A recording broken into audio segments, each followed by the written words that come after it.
আজকে যে সংকট তৈরি হয়েছে, এই সংকট সত্যিকার অর্থে তৈরি করেছে বর্তমান অন্তর্বর্তীকালীন সরকার এবং তাদের যে আপনার তারা যে কমিটি তৈরি করেছিলেন, অর্থাৎ রিফর্মস কমিশন, এই কমিশন দীর্ঘ প্রায় 1 বছর 8 মাস 9 মাস তারা এই কমিশনের ঐক্যমত্য কমিশনে তারা আলোচনা করেছেন ঐক্যমতের বিভিন্ন বিশ্বের সংস্কার বিভিন্ন বিষয়গুলো নিয়ে। প্রায় অনেকগুলো বিষয়ে একমত হয়েছে, কয়েকটা বিষয়ে আমরা একমত হতে পারিনি, সে বিষয়টা আমরা নোট ডিসেন্ট দিয়েছিলাম।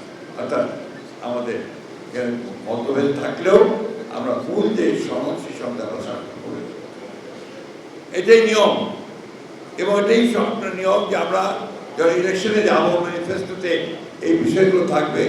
জনগণ যদি আমাদের ভোট দেয় তাহলে আমরা সেই বিষয়গুলো আবার সামনে নিয়ে আসবো, সেগুলো আমরা পার্লামেন্টে পাস করে আমরা সেটাকে দেশের যে পরিবর্তন সেই পরিবর্তনটা নিয়ে আসবো। আর জনগণ ভোট না দেয় তাহলে সেটা বাদ হয়ে যাবে।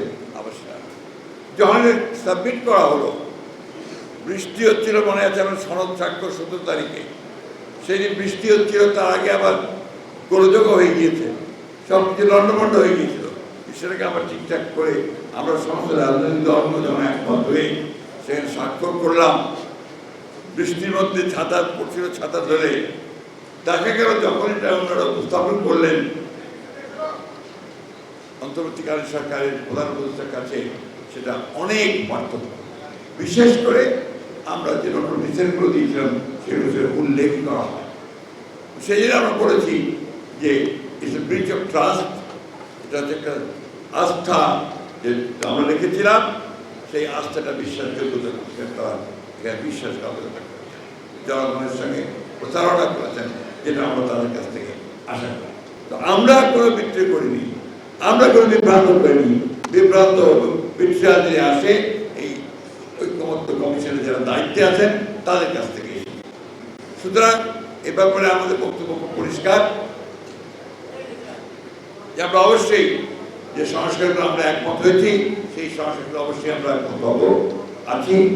আমরা ভবিষ্যতের দিনে সেগুলি আমরা ইমপ্লিমেন্ট করবো যদি আমরা ক্ষমতায় আসি, এবং আমরা যেগুলো পারিনি সেগুলো আমাদের ম্যানিফেস্টোতে নিয়ে আমরা করবো।